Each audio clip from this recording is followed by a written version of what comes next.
Hey, brothers and sisters, this is your spiritual grandpa, Brother Chapel. I want to read something here that came across my desk, and I think it's important. I think it summarizes a lot of things that we're trying to do and why we're trying to do it. Because it shows corruption, it shows something has to be done by the citizenry, by you and me. Is the world to accept tyranny by Alabama officials? Question mark. Marshall County officials systematically destroyed $20 million in private property and attempted to steal $5 million in cash and $1 million in land from us, Eugenia R. Collins, J. Monroe Johnson, and me, Brother Chapel. Now, one thing we can do, we have a congressman that will listen. A congressman that's been with us for probably 25 years. A man that's really liked by the people of this constituency, of this area. Now, you might want to write this down. Contact your Congressman, Robert Adderholt, requesting a U.S. Department of Justice probe into the federal crimes of Marshall County, Alabama. And because they have been an ignorant, corrupt official, no. And I think if we get some political help, it'll help. But each and every one of you can be a help. Let me know that you want to help do what we're trying to do. Clean up Marshall County. We clean up one county, we clean up a state. We make it a better government. We get to really obey the Constitution of the United States, not try to change it. So I'm leaving you this little message here today. It's short, but it's sweet, but it's to the point. And please get in touch with me. Again, I will leave you my address and my phone number.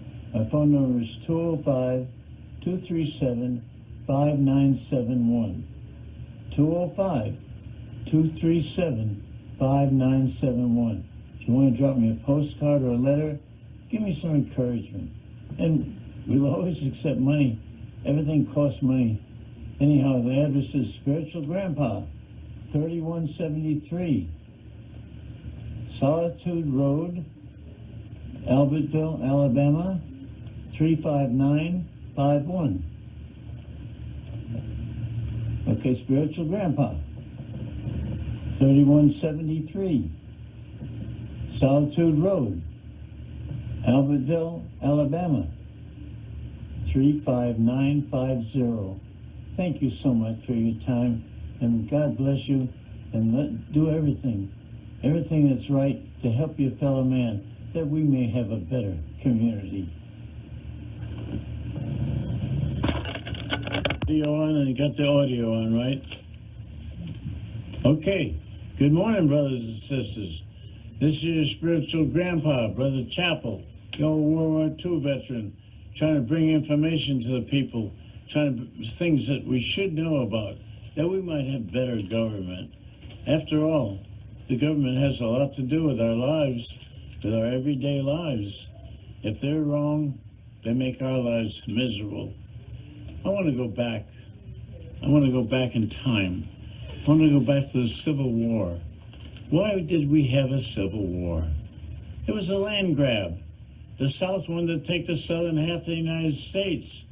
They also wanted to have slaves, and they wanted to have things that the North didn't go along with. They thought they had an opportunity. They had England to back them. Oh, they're going to give them whatever they need. Big lie. And they said, well, the northern troops is about 20,000, I think. But most of them are out west fighting Indians. We can do it. We can jump in there, even though they got 22 million people, and we only have about 5 million. We can do it. And we got God on our side. Oh, we got the Bible under our arm and a shotgun in the other hand. No, it was an illegal move. They know it's an illegal move. It's a part of our history. I hope we've learned something from it, because many lives were lost. Now we jump ahead. This is in 1861, 1865. Let's jump ahead to 1935. What do we have here? Again, this is a racial thing. And it's also wanting to prove white supremacy. So we have these boys, the Scottsboro boys, they're in a train. 2 girls get on that train. And of course, the train is sidetracked, and the whole thing, it seems like it was orchestrated.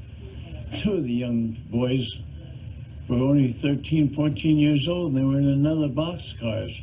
But they took all of them, and they had a trial and condemned them to death. A 12-man jury trial condemned them to death. You know, the Alabama Supreme Court had to step in. This is just too much. They stepped in and said, you cannot kill these young boys. They weren't even in the same boxcars. That's okay. We'll just let them rot in prison for the rest of their life. There's been a lot of misjustice in our world. Alabama has its share. So now we go ahead to the Selma March. Now, the Selma March was in 1965. We jump ahead with the same mindset. Can you realize the mindset they had? These people were church-going people dressed up. It was a Sunday. They came from Selma to the Pettus Bridge. They wanted their voting rights, which was their absolute right to have it as U.S. citizens. They set the dogs on them. They used the billy clubs. They used horses. They used everything and beat the tar out of them. Now we got one big difference. The other 2 things I talked about, we didn't have television. Everything was maybe known locally, but it didn't get out. Now we have television. It goes around the world. The beating of these people, well-dressed people, they're not violent. They're just marching up there to get their rights. But what happens is, it's known around the world. A friend of mine who travels quite a bit, in Turkey, in England, and many other places, when they finally come from Alabama, oh my goodness, Alabama, oh, that's where they beat those blacks. Oh, that's all they know about Alabama is the Selma March and what happened at the Pettus Bridge. What a sad history to have for such a beautiful state with so much that we have to offer. Now, let's come up to the more recent times. Now we have a case where it's not racism, it's sexism. A lady makes more money than the legislators. They don't like that. So they condemn her. They say all kinds of slanderous things against her and put a court case against her for $5 million. Now they got to use something in order to bring this court case up. So they said, well, she sent a letter to this guy that wrote 3 bad checks amounting over $1,300. And he wrote on the back of the... Now, what happens is there's a legal method to do this. And she followed the legal method. It's called a 10-day notice. You send them a 10-day notice that they should come to you and make right. Well, this thing was well orchestrated by the powers that be, the corrupt powers that be. Judge Evans, this attorney Fuller, and his son who wrote the bad checks. I think it was all orchestrated to put down a successful woman. This is sexism, and it's right all the way from the Civil War. We still have it. I don't know. That doesn't seem right. I need people to come in and help me, which I'm doing this for free because I want to have a better state. I love Alabama. It's my home state. I wasn't born here, but I came here because it was the best state I could find of all the states I lived in. So what happened is 10-day letter is sent to this bad check writer, and he writes across it, refused, and it comes back. So what do they have to do? They look at this application, and he works for Charter Cable. Now, this Greg Fuller gets another letter from Charter Cable, a 10-day letter, a letter that's been it's been made legal by George Wallace.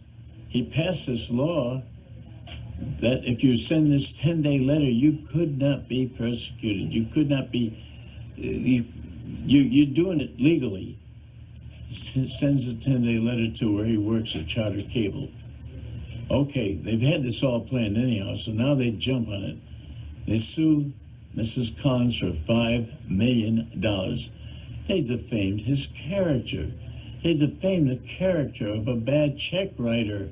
My Lord, how ridiculous is this? But it happened. Now, it has to be a tampered jury.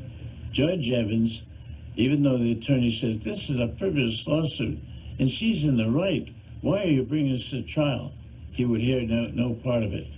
It had been orchestrated by his friend, the attorney, and the attorney's son. It's a crooked operation altogether. So they have the court case and a jury. It has to be a tampered jury. Anybody can read the case. I can give you the case numbers. All you got to do is get in touch with me. I'll leave you my address and everything and phone number at the end of this. So what happens is they go to the Supreme Court, Alabama Supreme Court. Now this is a hard thing to do. They don't take many cases, but they took this case, and they came and they had a trial, and they verbally spanked the judge, the jury, that should never have gone to trial. So what does this do? Well, the jury had already said, oh, she owes the bad check writer $60,000, which would deem her guilty because she had to pay the fine. It couldn't happen that way. So they went to the Alabama Supreme Court, which cost over $100,000.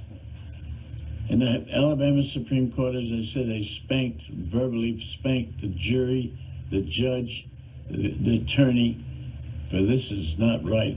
It was a 6-man judge panel, and all 6 of them unanimously said this was absolutely, should never have gone to trial. However, they have not the ability to give money back to the person who has been hurt so bad, financially especially, and physically. So what happens is Mrs. Collins is out, all this money, found innocent, of course, but it was a high price to pay for innocence. Okay, now they retaliated because of this. Oh, my goodness, you can't tell us we're wrong. We're always right. But then they started the retaliation. But after she won the judgment, they went ahead and closed her offices. She had check cashing offices in 5 counties, 23 offices, 36 employees. They closed their offices down for no just reason. Just said, if we don't close your offices, we'll put you in jail. What a terrible threat. Now, Mrs. Collins, let me tell you a little bit about her. 30 years as school counselor, taking care of the problems of pregnant young ladies and stuff like that, making things right with people all her life. Doesn't have a mean bone in her body, but they tried to make her everything. They said her property was a place where they had sex deals, and you just can't believe it. Anybody who really wants to hear the story, I'll be glad to tell you. I don't have enough time today to tell you all that happened. But then they went ahead and closed these 23 offices. This cost over $10 million because they closed them for 9 months. And the attorney, her attorney kept begging them, why are you, well, we don't have time. We don't have time. And finally they opened the offices up. Well, by that time they lost 3,500 customers. And they wanted to keep their employees. They paid their employees every single week for all 9 months, which cost them right at $100,000 right there. They lost several $millions worth of business. All their customers had disappeared. 3,500 customers. Had gone somewhere else. They can't go do business with a place that's closed. This is such a terrible story. And it's supposed to be justice? There's no justice unless we demand it. And as at the voting booth, I guess is the best place we can demand justice. So I just want to leave you these stories because it's important. And the retaliation didn't start then. You know, it touches lives, it touches civil rights, it touches property, it touches all the things that they're trying to take away from people in order to spank them because they don't like the way they did them. When she hurt them, really hurt them by winning in that Supreme Court, they've been retaliating ever since. Even to this day, they've broken several businesses. The last one I happen to be the CFO of, and that's why I'm so involved. And this was a car business, and they've put us out of business. Slander, saying things that are so ridiculous, saying the places for sex trafficking, that we have it unrecorded, where a person at a supervisor at Walmart told, and there were about 8 people there, oh yeah, they use, and I don't even know what the thing to talk about. They use gag balls on these children when they rape them. What kind of craziness is this? And then we have it over at the Boaz Hospital. One of the supervisors, when they come in to see me because I had the virus, all these crazy things. It seems like they have a lot of little minions that do their dirty work. We know where it comes from. We need help. We need help. We need just your moral help. And of course, we can always use financial help. All this costs money. Everybody knows that. I absolutely receive no money, nor will I, because money corrupts. I'm not going to be corrupted. I'm 95 years old. It's not a time in my life to be corrupted. So let me give you my phone number and my address. My phone number is 205-237-5971. 205-237-5971. Please write me anytime. If you can't call me, write me. Drop me a postcard, anything. Let me know you're interested, and maybe you will have more questions for me. My address is Spiritual Grandpa, 3173 Solitude Road, Albertville, Alabama, 35950. Spiritual Grandpa, 3173 Solitude Road, Albertville, Alabama, 35950. Thank you so much, and God bless you.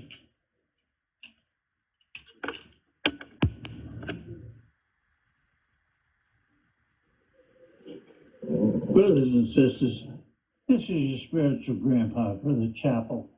And I want to clarify something in the last video. I had people ask me, when I said they, I meant the corrupt officials in Marshall County. That was they. Another thing was they wanted to know why I talked about the Civil War and the Scottsboro Boys and the Selma March and Pettus Bridge. Well, it all ties in. You have land grab, you have civil rights, people being taken advantage of, not having their civil rights, and you have sexism. You have all these things that are really, racism, sexism, land grab. It's all come to one big head. All these things are now being put on us, put on Mrs. Collins. They're using everything. And when they can't do these things, you know what they do? They start saying, oh, her building's used for a sex ring. Oh, they take children and they put gag balls, whatever that is, in their mouths so they don't scream, and they rape them. How low can you get? My goodness, Mrs. Collins is a retired school counselor. She's had to deal with all kinds of problems, helped so many people, and now they're trying to belittle her because she's a wealthy white woman, because she's made money. Oh, they can't stand it. They can't stand it. That's pure sexism. So I just wanted to bring these things up and clarify some of the things from the last video that people seem to have a little cloudy feeling about. So we know what it's all about now. It's about land grab. It's about sexism. It's about civil rights. It's about the things now that are being thrown on Mrs. Collins. All of them. All the things that we've had through the centuries. Let's make the next century a little bit better than we had in the past. We're talking about 3 centuries. 3 centuries since the Civil War until right now. Now, maybe the next century, I probably won't be here, but I'll be looking down on it. May it be a better place for all of us. I pray in the name of our loving Savior, Christ Jesus. Amen. Now,